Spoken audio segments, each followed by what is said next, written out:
paz, queridos. Bom dia. Que o Senhor esteja contigo todos os dias. Amém? Ontem nós fizemos um esquenta do acampamento lá na Planet Church. Conheci os líderes lá, os membros. Gente boa pra dedéu. Pessoas legais, sabe? Pra gente conviver, pra gente conhecer. Foi um tempo muito agradável. A gente pôde comentar um pouquinho do que está sendo o acampamento. Nós já temos 47 inscritos. Glória a Deus. Isso quer dizer que o trabalho aumenta. Então, vamos se inscrever, vamos estar prontos. Precisamos de ajustar algumas coisas. 45 pessoas, o ônibus já está fechado. Agora a gente precisa saber se vai ser 2 ônibus, 1 ônibus. Precisa se organizar, né, queridos? Então esteja orando, por favor. E orando mesmo, para que chegue até esses adolescentes esse convite, tá? Vocês sabem o que acontece nos acampamentos. Nós vimos o ano passado, mas eu não estou na expectativa do que aconteceu ano passado. A expectativa está maior. Eu quero mais, muito mais do que aconteceu ano passado. O ano passado passou. Esse ano eu quero mais. Vocês estão comigo? Amém? Glória a Deus. Queridos, eu tenho uma mensagem para trazer para os irmãos. Uma mensagem que pode colocar o teu coração na rota certa. Ou alinhar mais um pouquinho. Ou ajustar algumas coisas. Amém? Eu quero conversar com vocês onde o sofrimento, a dor, ela acontece em 2 aspectos, só que Deus está lá. Então, estar com Ele mesmo em meio à dor, mesmo em meio ao sofrimento. Amém? Nós vamos ver como que Deus se apresenta em 2 contextos diferentes, a dor e o sofrimento. Os 2 textos chave que nós vamos usar é Jeremias 29:11, porque sou eu que conheço os planos que tenho para vocês, diz o Senhor, os planos de fazê-los prosperar e não de causar dano, planos de dar a vocês uma esperança e um futuro. Isso é um contexto, nós vamos explorar. O segundo contexto é: todo ramo que, estando em mim, não dá fruto, Ele corta, e todo que dá fruto, Ele poda, para que dê mais fruto ainda. É um outro contexto que também nós vamos explorar. Estão preparados? Pode ser que doa.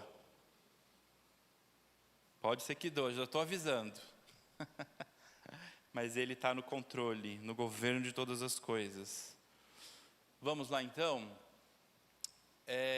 Abre comigo em Jeremias 29.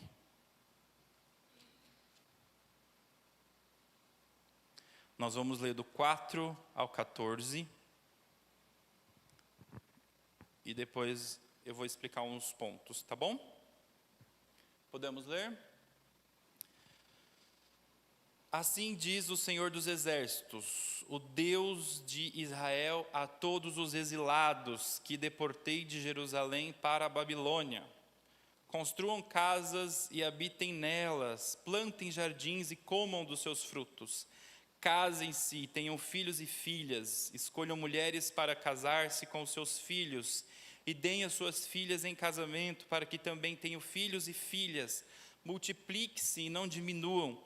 Busquem a prosperidade da cidade para a qual eu os deportei e orem ao Senhor em favor dela. Busque a prosperidade de vocês, Busque a prosperidade de vocês, depende da prosperidade dela, da cidade, né? Porque assim diz o Senhor dos Exércitos, o Deus de Israel: não deixem que os profetas e adivinhos que há no meio de vocês vos enganem. Não deis atenção aos sonhos que vocês os encorajam a terem. Eles estão profetizando mentiras em meu nome. Eu não os enviei, declara o Senhor. Assim diz o Senhor, quando se completarem os 70 anos da Babilônia, eu cumprirei a minha promessa em favor de vocês, de trazê-los de volta para este lugar, porque sou eu que conheço os planos que tenho para vocês, diz o Senhor, planos de fazê-los prosperar e não de lhes dar causa ou dano, planos de dar-lhes esperança e um futuro. Então vocês clamarão a mim, virão a orar a mim, e eu os ouvirei. Vocês me procurarão e me acharão quando me procurar de todo o coração. Eu me deixarei ser encontrados por vocês, declara o Senhor, e os trarei de volta do cativeiro.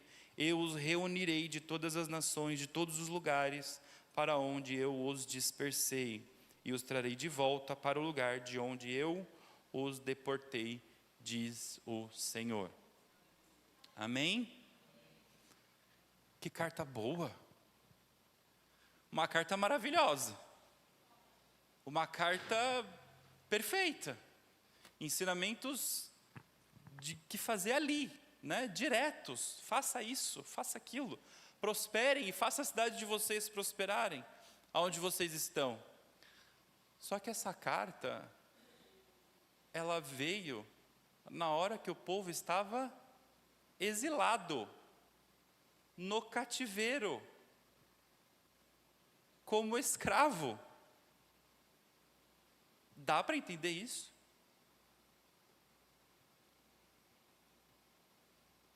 Vocês estão lendo aí de novo, né? Olha o começo da carta. Assim diz o Senhor dos Exércitos, Deus de Israel, a todos os exilados que eu deportei de Jerusalém para a Babilônia. Então imagine você, vivendo aqui, São Caetano do Sul, de repente vocês recebem a ordem de um rei, de um governante, dizendo assim: a partir de agora vocês vão morar no Haiti. Peguem as suas coisas, os seus trapos, as suas coisas que você tem, a sua família, e a partir de agora todos vocês vão para o Haiti, porque eu quero assim. Lá você não vai comer a mesma coisa, lá você não vai ter as mesmas leis, lá você não vai vestir a mesma roupa, você não vai ter os mesmos hábitos, você vai ser um escravo. E aí nessa condição, olha o que Deus fala para o povo.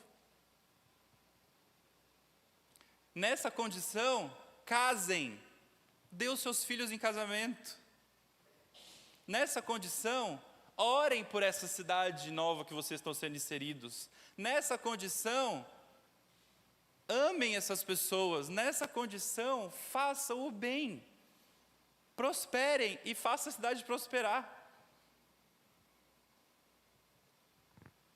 Oi, no meio do sofrimento, Deus dá ordem de bênção para nós? Dá para entender isso? No meio de escravidão, de julgo, de uma outra cultura, Deus fala, faça coisas boas. E mais para frente ele diz, assim diz o Senhor, né? Cadê? Eu cumprirei, lá no 10, eu cumprirei a minha promessa em favor de vocês, vou trazer vocês de volta, porque eu sei os planos que eu tenho para vocês, planos de fazer prosperar, planos de não causar dano, plano de te dar esperança em um futuro. Enquanto vocês clamarão a mim, virão orar a mim, eu vou ouvir vocês. Vocês me procurarão e vão me achar. Está difícil aí, querido? Estão passando por algum sofrimento? A vida de vocês está enroscada em alguns sentidos? Talvez passou um período difícil. Semestre passado eu passei um período muito difícil. Mas eu ouvi do Senhor, continua, anda comigo, anda comigo, anda comigo. E é interessante que ele diz, me busquem, que eu deixarei vocês me encontrarem. Aleluia! Ele vai deixar ser encontrado por você. Ele vai se mostrar para você, mesmo na situação de cativeiro. Você está no Haiti, você não conhece ninguém. A maioria das pessoas é até de cor diferente de você. A maioria das pessoas não fala nem a sua língua. Mas o seu Deus está lá, te dizendo, continua. Vem comigo, me busque. Olha só esse exílio, gente. Eles saíram de Jerusalém. Jerusalém era uma terra ali, ó, tranquilo, tinha água ali em volta, tudo certo. Depois foram para o outro lado, ó. Olha o tanto que eles tiveram que andar, porque um rei simplesmente o mandou. Foi Deus que quis isso. Isso demorou 70 anos. Às vezes a gente sofre 2, 3 noites e acha que está demais. Senhor, eu não vou aguentar. Só comigo? 70 anos. Uma geração inteira, praticamente. Deus está com você em meio ao seu sofrimento. Deus está com você em meio à sua dor. Amém? Você está aí? Você está comigo? Entenderam o contexto? Vamos sair? Vamos estar na Babilônia sabendo que o seu Deus tem uma palavra de esperança para você. E Ele ordena você prosperar, a você viver algo novo, mesmo em meio ao sofrimento. Estamos juntos? Amém. Próximo. Vamos olhar agora o contexto da videira. Esse texto ficou mexendo comigo assim, e mexia, depois voltava, e mexia, depois voltava. E eu falei, Senhor, o Senhor tem alguma coisa aí, né? Quem quer abrir comigo? João 15.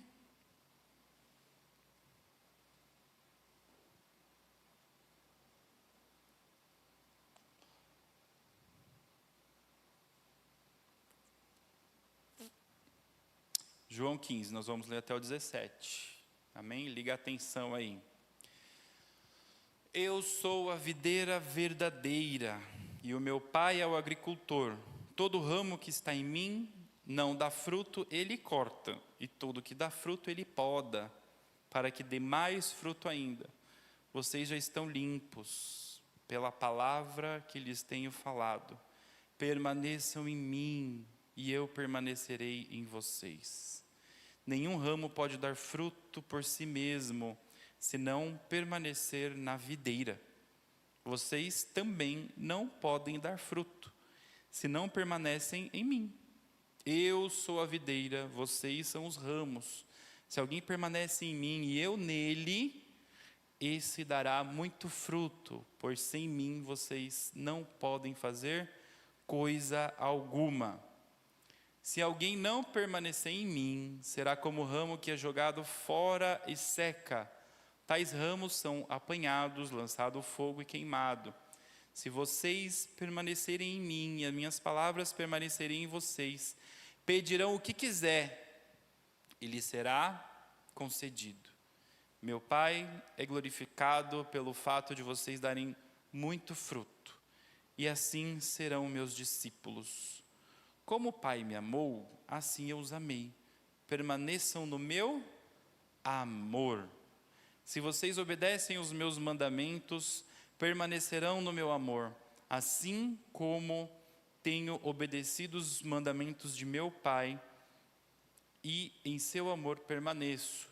Tenho-lhes dito estas palavras, para que a minha alegria esteja em vocês, e a alegria de vocês seja completa. O meu mandamento é este: amem uns aos outros como eu vos amei. Ninguém tem maior amor do que aquele que dá a sua vida pelos seus amigos. Vocês serão meus amigos se fizerem o que eu lhes ordeno.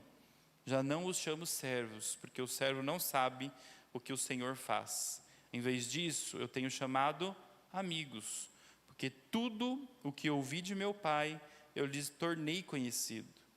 Vocês não me escolheram, mas eu vos escolhi, para irem e darem fruto, fruto que permaneça, a fim de pedir-lhes que o Pai lhes conceda o que lhe pedirem em meu nome. Este é o meu mandamento: amem uns aos outros. Esse texto não me parece muito algo que está relacionado com sofrimento, verdade? Ou não? a não ser a poda. Ninguém gosta de ser podado. Alguém gosta? Ser retirado? Ó, agora você não participa mais. Agora vou ter que te...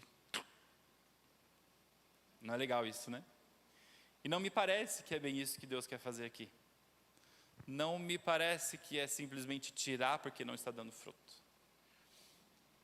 Ele fala isso em 2 versículos. Se você não dá fruto, Deus vai podar. E no outro versículo também, algo semelhante. Só que ali 17 versículos.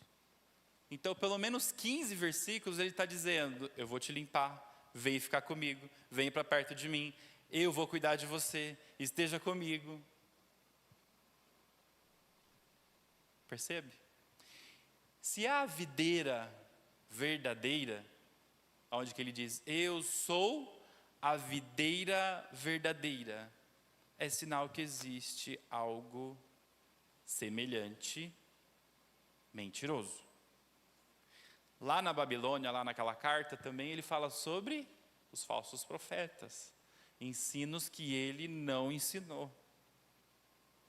É a mesma coisa aqui. Ensinos que não está de acordo com a palavra. Então, eu não quero usar a palavra videira, porque a Bíblia usa figueira seca, né? Quando é algo religioso, algo que não é direto do Senhor. Então, o que não dá fruto é mentiroso, queridos. Não é isso que nós temos que buscar. Não é nesse papel que nós temos que fazer, simplesmente existir por existir numa religião. E aí eu digo uma religião falsa, tá? Religião verdadeira é onde existe a videira verdadeira, que está aqui, ó. Tá bom?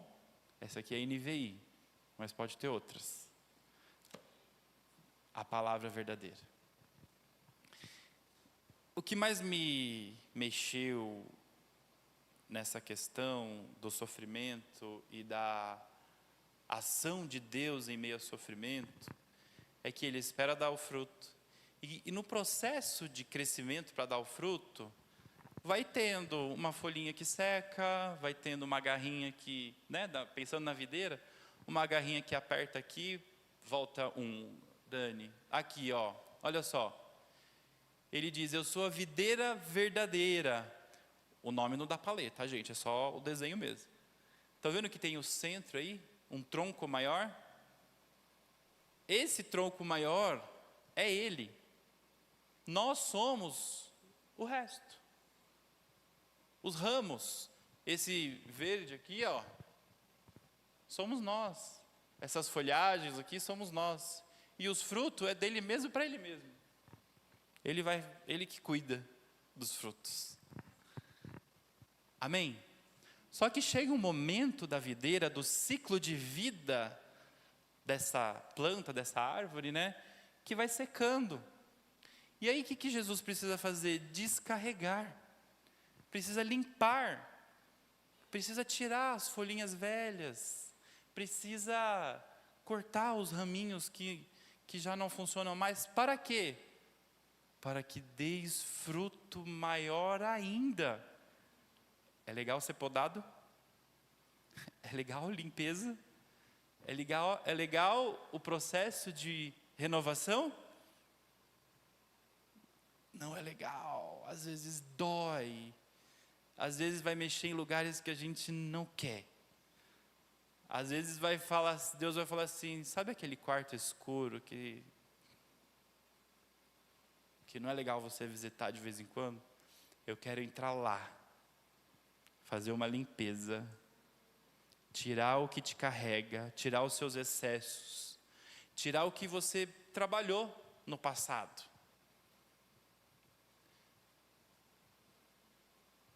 Eu quero limpar você. Essa é a palavra. Eu quero te purificar. O que nós trabalhamos no ano passado, nós precisamos de limpeza. Para esse ano.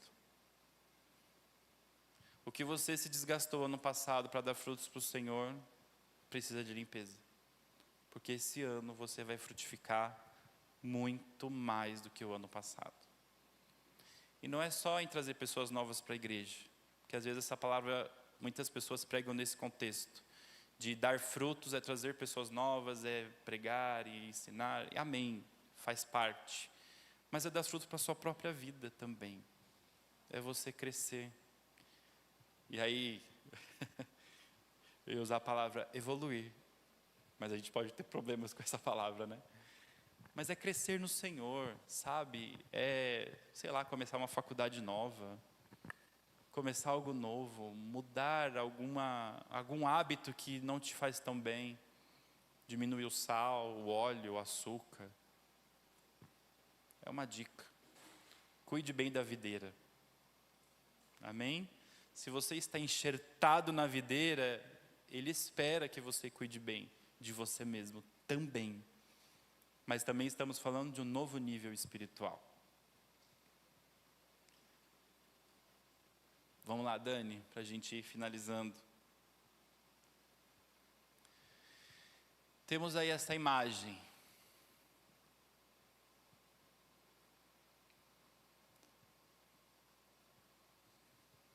O que a gente pode pensar dessa imagem, queridos? O que essa imagem significa para você? Vocês estão aí? Temos um barco de porte médio que, de certo, foi muito usado. De certo, foi muito trabalhado. E por algum motivo ele achou que acabou para ele. Olha lá, as ervas pegaram ele ali, ele trabalhou demais, está até um pouco enferrujado. Acho que eu terminei assim ano passado. Acho que ano passado eu estava assim, ó, capenga, né? Mas ele veio. Ele veio. E como sempre, faz algo novo. Ele pode fazer isso na sua vida hoje. Hoje. Hoje Ele pode podar o que não te faz bem, o que te sobrecarrega. Hoje Ele pode podar os excessos que você carrega na sua vida. E para esse novo ano, então, passa a próxima, Dani.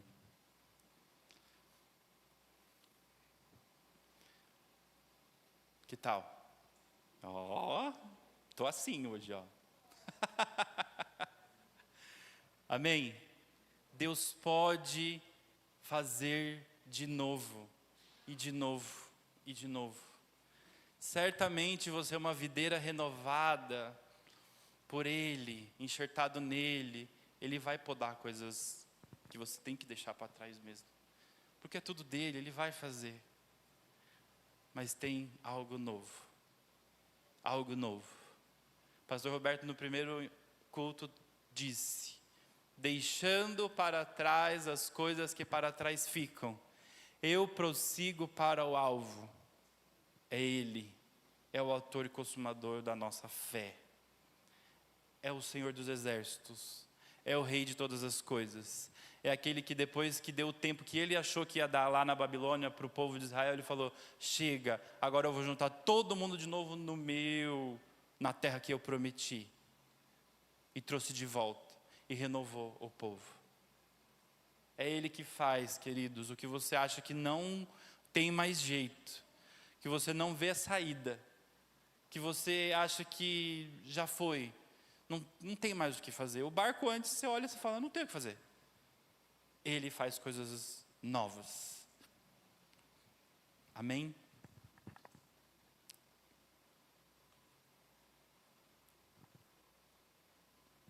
Fica de pé, por favor. Por favor. Levanta como alguém que vai se deixar ser podado. Paula, a gente pode cantar um louvor aqui? Por favor. São dois contextos, duas situações diferentes onde o sofrimento é presente. Mas o Senhor faz todas as coisas novas e renova. Colossenses 3 diz assim: portanto, vocês que já ressuscitaram em Cristo, procurem as coisas que são do alto, onde Cristo está entronizado, assentado à direita de Deus. Mantenham os pensamentos de vocês na coisa do alto e não nas coisas terrenas. Pois vocês morreram e agora a sua vida está escondida com Cristo em Deus. Quando Cristo, que é a sua vida, for manifestado, então vocês também serão manifestados com Ele em glória. Assim façam morrer tudo que permanece à natureza terrena de vocês. Façam morrer. Vamos ter um tempo de oração agora, pedindo para o Senhor nos podar. Coragem.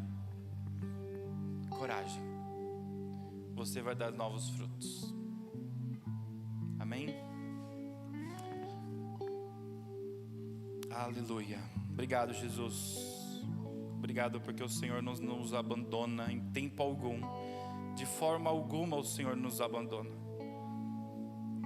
Obrigado porque mesmo em meio ao sofrimento, tribulações, situações muitas vezes impossíveis, o Senhor se faz presente. O Senhor diz: estou contigo todos os dias. E hoje, Senhor, como igreja, nós pedimos que o Senhor venha nos podar, tirar as ervas daninhas, tirar os excessos, tirar aquilo que nos impede de dar novos frutos. Ah, Senhor, o Senhor é a videira verdadeira, nós somos os ramos. E nós queremos deixar para trás as coisas que para trás ficam. E o que nós prosperamos no passado é pouco em relação ao que o Senhor vai fazer nos prosperar esse ano. O que foi feito, mas para esse ano tem mais e muito mais. Limpa o teu povo. Limpa o teu povo. Limpa-nos, Senhor. Tire as cargas. Alivia a videira. Alivia a videira para a gente poder produzir bons frutos. Lava a nossa alma, a nossa mente, o nosso coração. Nos ajude a pensar nas coisas do alto, onde o Senhor está entronizado. Nos ajude a pensar em Cristo, porque só o Senhor tem palavras de vida eterna. É só o Senhor, não há outro além de Ti. Declaramos isso, afirmamos isso. Essa é a nossa fé em Jesus. Em Jesus. Tu és tudo que nós temos, Pai. Obrigado por este dia, por esse momento. Em nome de Jesus.